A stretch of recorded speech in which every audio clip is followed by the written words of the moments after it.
Hello everyone, Assalamualaikum warahmatullahi wabarakatuh.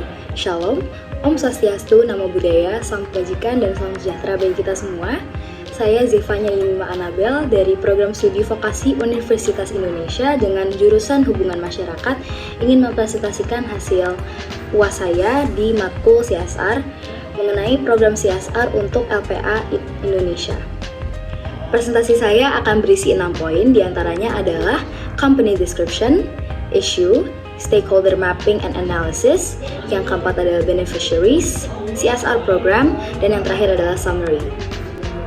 LPA merupakan yayasan keagamaan agama Kristen yang berpusat di Amerika, yaitu CEF atau Child Evangelism Fellowship. Yayasan ini berfokus pada pelayanan untuk anak-anak, terutama anak-anak jalanan. Tapi tidak hanya itu, mereka pun memberikan pelatihan kepada guru-guru mereka di berbagai cabang di Indonesia. Berikut adalah aktivitas dari yayasannya. Lalu yang kedua adalah issue. Di poin ini saya ingin membahas mengenai pentingnya permasalahan kesehatan mental dan juga anak-anak yang berkebutuhan khusus di Indonesia. Di sini menurut Indonesia National Adolescent Mental Health Survey di tahun 2022 terdapat 15,5 juta remaja yang mengalami masalah mental dan juga 2,45 juta remaja yang mengalami gangguan mental. Di sini saya juga mencantumkan 2 berita mengenai anak berkebutuhan khusus yang dibuang oleh orang tuanya, dan juga ada salah satu remaja di siswa SMP di Indonesia yang dibully oleh temannya karena memiliki gangguan mental. Di sini permasalahan yang saya angkat bagi saya adalah hal yang sangat serius dan harus diperhatikan bagi kita sebagai masyarakat Indonesia, terutama sebagai orang dewasa di Indonesia ini, di mana kita bisa membantu teman-teman kita, anak-anak kita di Indonesia yang berkebutuhan khusus dan juga mempunyai penyakit mental. Di poin yang ketiga, saya telah melakukan analisis bagi stakeholdernya, yaitu stakeholder internal dan juga eksternal. Di sini untuk stakeholder internal terdapat kepala yayasan, staf dari LPA Indonesia sendiri, dan juga guru-guru dari berbagai cabang. Yang kedua yaitu stakeholder eksternal, saya mendapat 3 poin juga, yaitu investor, media, dan juga lingkungan di sekitar. Lalu beneficiaries. Manfaat dari program ini akan memberikan bagi kedua belah pihak, bagi yayasan dan juga kepada lingkungan sekitar, di mana LPA Indonesia ini akan mendapatkan peningkatan citra dari adanya program ini, dan juga untuk anak-anak di lingkungan sekitar bisa mendapatkan penyelesaian bagi permasalahan mereka untuk kesehatan jasmani dan rohani. Berikut program CSR yang akan saya angkat dengan judul Grace in Colors. Program CSR ini berupa kampanye layanan konseling untuk memberikan dukungan khusus kepada anak-anak yang berkebutuhan dan juga anak-anak yang memiliki penyakit mental dengan adanya dasar nilai-nilai keagamaan Kristen. Program ini memiliki 4 objektif. Yang pertama adalah Rainbow of Hope, yang akan berupa kampanye untuk meningkatkan kesadaran dari masyarakat terhadap permasalahan anak-anak yang berkebutuhan khusus dan juga anak-anak yang memiliki penyakit mental. Aksi ini akan memperlihatkan juga adanya dampak buruk dari kasus dan juga kasus-kasus di Indonesia. Yang kedua adalah Learn Your Colors. Di sini program ini akan berupa pelatihan bagi guru-guru di LPA Indonesia agar guru-guru bisa memahami permasalahan dan mengaplikasikan keterampilan mereka kepada anak-anak yang membutuhkan. Selanjutnya adalah Let's Heal the Colors, yang merupakan layanan konseling yang terbuka secara umum dan akan dipersiapkan di setiap cabang untuk anak-anak yang berkebutuhan khusus dan juga anak-anak yang memiliki penyakit mental.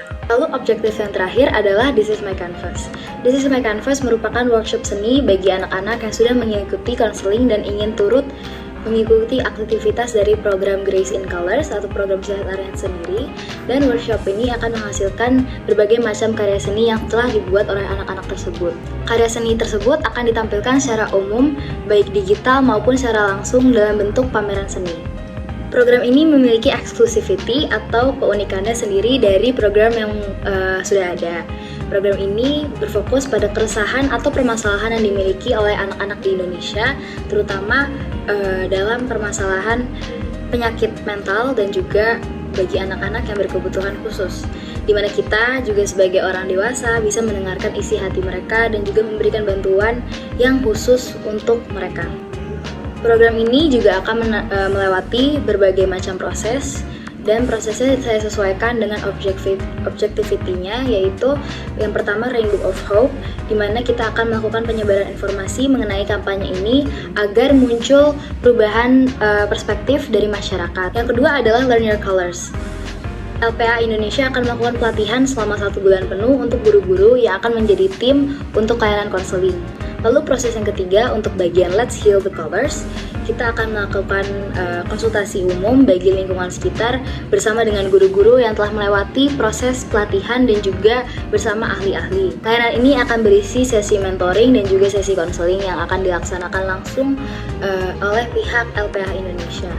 Setelah konseling ini akan terdapat pendaftaran opsional untuk seluruh anak-anak yang melewati tahap konseling untuk bisa mengikuti aktivitas kampanye. Lalu yang terakhir adalah This Is My Canvas. Untuk This Is My Canvas, kami akan melakukan pameran seni yang akan digelar di suatu tempat yang akan disesuaikan nanti di daerah tiap cabang. Dan pameran seni ini kami akan memfokuskan untuk disebarkan melewati sosial media ataupun website. Program CSR ini akan membutuhkan budget sebesar 73 juta di tiap cabang. Namun, budget yang saya buat itu masih estimasi dan masih tentatif. Pastinya dalam program CSR akan muncul beberapa resiko dan saya telah menyiapkan rencana untuk mitigasi resiko tersebut. Saya telah menganalisis bahwa dari program CSR ini dengan adanya dasar keagamaan, kemungkinan besar akan muncul persepsi yang berbeda dari masyarakat. Maka dari itu, program ini, begitu juga untuk LPA Indonesia, harus mengutamakan adanya transparansi dan keterbukaan.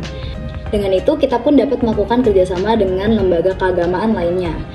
Mungkin dengan melakukan kerjasama ini, kita dapat membuahkan adanya pandangan yang berbeda dan juga inovasi baru lainnya. Lalu terakhir, summary. Saya telah menyimpulkan untuk program CSR yang telah saya buat, yaitu kampanye layanan konseling Grace in Colors. LPA Indonesia dapat memberikan dukungan yang holistik dan terkhususkan kepada anak-anak berkebutuhan khusus dan anak-anak yang mempunyai penyakit mental, dengan membawa pesan kebaikan, harapan, dan juga penghiburan melalui nilai-nilai keagamaan Kristen. Program ini dapat meningkatkan kesadaran dari masyarakat Indonesia dan juga mendorong partisipasi aktif dalam mendukung anak-anak ini dalam perjalanan penyembuhan mereka. Sekian dari presentasi saya berharap jika program CSR ini dapat terrealisasikan, saya berharap besar agar kita sebagai generasi muda Indonesia dan juga masyarakat Indonesia, kita bisa meningkatkan adanya kesadaran yang dimiliki oleh masyarakat dan juga kita dapat membuat generasi yang lebih baik lagi untuk masa depan. Terima kasih.